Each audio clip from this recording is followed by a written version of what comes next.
Dari Lampung, The Journalist juga menyambangi sejumlah perguruan tinggi negeri lain di wilayah Jabodetabek untuk mengetahui lebih jauh bagaimana pola penerimaan jalur mandiri mahasiswa baru di sejumlah kampus ini.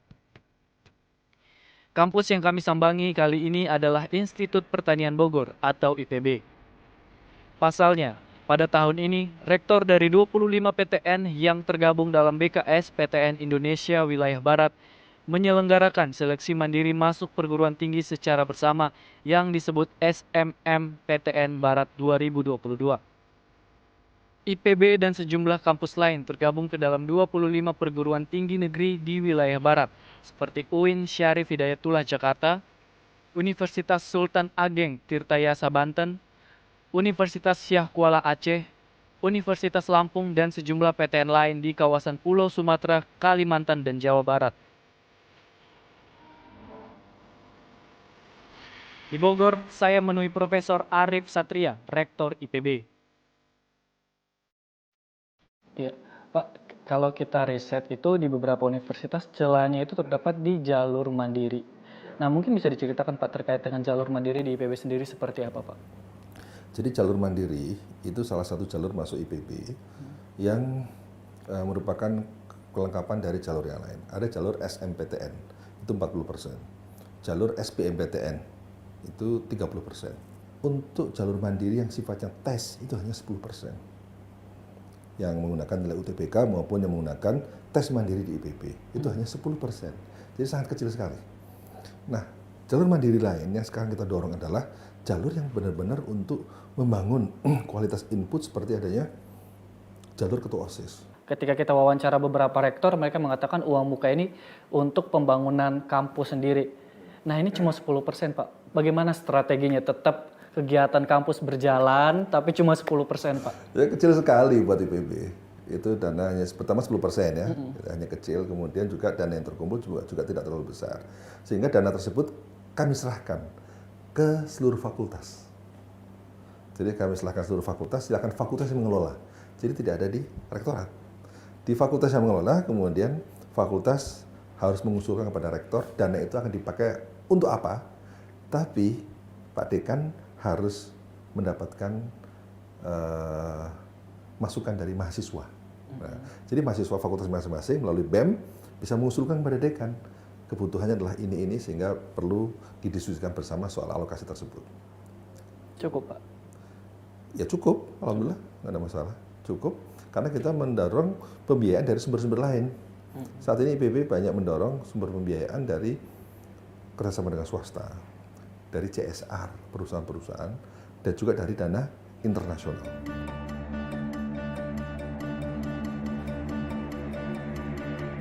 Di IPB, untuk mahasiswa program sarjana yang lolos seleksi melalui jalur SNPTN dan SBMPTN berdasarkan situs resmi IPB, tidak dikenakan biaya pengembangan institusi dan fasilitas atau BPIF. Mereka hanya dikenakan uang kuliah tunggal setiap semester. Besarannya dibedakan menjadi 5 golongan, mulai dari Rp2.400.000 hingga Rp12.000.000 per semester. Tidak hanya itu, sejak 2 tahun silam, jalur ketua OSIS dan PIN juga bebas biaya BPIF. Sementara, untuk jalur mandiri serta undangan seleksi khusus IPB tahun angkatan 2022 dikenakan biaya pengembangan institusi dan fasilitas. Berdasarkan surat keputusan rektor, biaya BPIF untuk 39 program studi berada di kisaran angka 20 juta hingga 75 juta rupiah. Meski begitu, menurut Arif Satria, penerimaan melalui jalur mandiri IPB sangat kecil, sehingga BPIF yang terkumpul melalui jalur ini pun tidak terlalu signifikan jumlahnya. Pak, di luar sana banyak sekali pihak yang memang meminta kepada Menteri Pendidikan untuk menghapus jalur mandiri ini, Pak. Tanggapan Bapak seperti apa sebagai rektor? Apakah setuju dengan adanya jalur mandiri atau tidak, Pak? Nah justru dengan jalur mandiri saya dapatkan talent-talent yang bagus karena ketua OSIS. Jalur ketua OSIS, orang yang mendapatkan prestasi nasional dan internasional. Dia juara public speaking di mana, dia juara pada saat SMA ya, juara di forum-forum internasional, punya prestasi olahraga yang bagus. Itu yang dimaksud dengan jalur mandiri yang kami adakan di IPB. Ya kalau kita semua free competition berdasarkan tes melalui SBMPTN, ya bisa saja yang dapat ya cuma beberapa kota saja. Padahal misi kita adalah misi pemerataan. Agar dari ujung dan pelosok Nusantara ada representasi yang bisa masuk ke IPB. Dari Bogor, kami lalu menuju kampus Universitas Islam Negeri Syarif Hidayatullah Ciputat, Jakarta. Kondisi berbeda justru kami temui di kampus ini. Berdasarkan informasi yang kami terima meski melaksanakan seleksi mandiri penerimaan mahasiswa baru, kampus UIN Jakarta tidak membebankan iuran pengembangan institusi kepada mahasiswa baru yang lolos melalui jalur ini. Di UIN Jakarta insya Allah tidak ada, kalaupun pernah ya melalui jalur mandiri BKSPTN Barat, UIN Jakarta di dalam aplikasinya dicantumkan untuk fakultas tertentu antara 30 sampai 50 dan lainnya begitu. Tetapi itu kesalahan teknis dalam aplikasi karena UIN Jakarta sudah dalam pernyataannya tidak ada uang pangkal ya atau uang sumbangan, dan akhirnya aplikasinya diperbaiki karena ada yang melapor ke saya, kok ini UIN Jakarta sekarang mungut ya gitu. Tentu tidak demikian, ada kesalahan saja bahwa tercantum sejumlah itu karena berkait dengan aplikasi sistemnya. Tapi setelah diperbaiki baru jelas ya.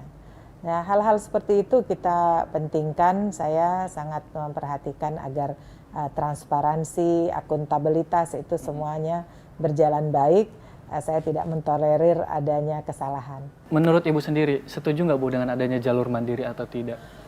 Saya setuju tetap ada jalur mandiri karena tadi itu ada rasionalisasinya bahwa kita membutuhkan jalur mandiri untuk lebih komunikatif, lebih adaptif terhadap kebutuhan masyarakat dan juga sivitas akademika.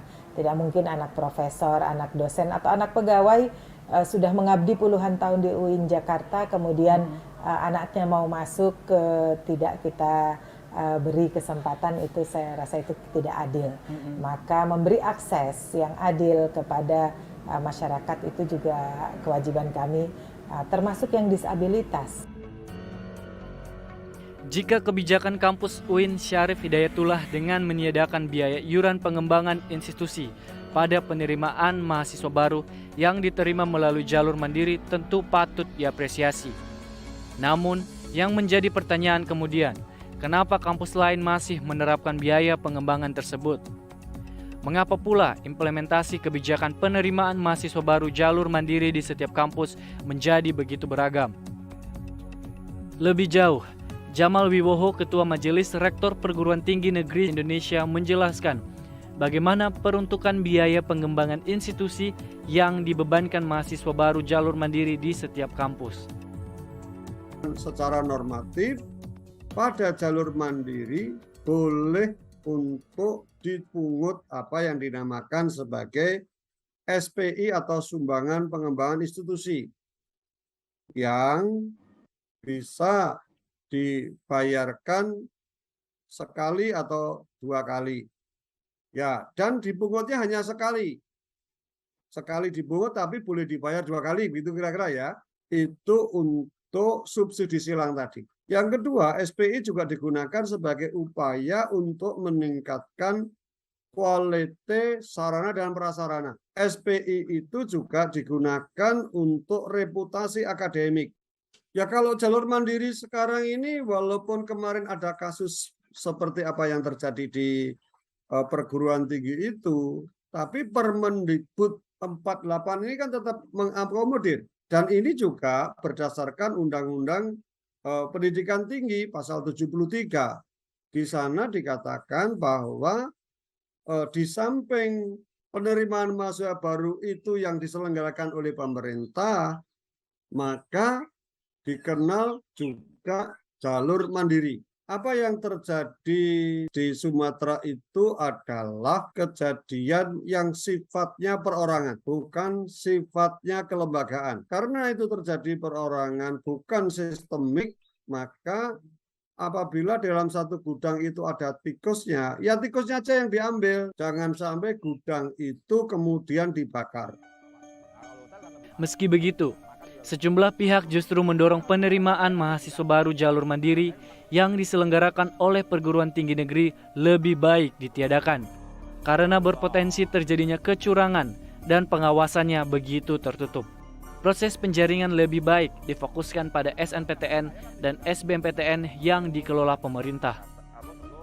Dengan jalur mandiri ini kita ketahui kan Pak, kita sudah sempat survei kalau banyak sekali celah terjadinya korupsi di jalur mandiri ini. Tanggapan Bapak seperti apa Pak? Menurut saya ini kan perguruan tinggi negeri, semua atas biaya dari negara awalnya dulu. Gedungnya, termasuk gaji dosennya. Maka saya paling getol, paling teriak, hapuskan jalur mandiri. Gunakan jalur UMPTN kayak zaman Orde Baru. Kalau soal biaya tambahan segala macam, itu negara yang harus memang memberikan jaminan. 20% kan biaya pendidikan. Dan itu belum terserap semua. Kenapa tiba-tiba jalur mandiri sekolah swasta menjadi seperti diprivatisasi atau dikomersilkan? Pengamat pendidikan Doni Kusuma menilai, pelaksanaan seleksi mahasiswa baru melalui jalur mandiri selama ini luput dari kontrol pemerintah. Oleh karena itu, pelaksanaannya rawan diselewengkan sejumlah oknum di perguruan tinggi negeri.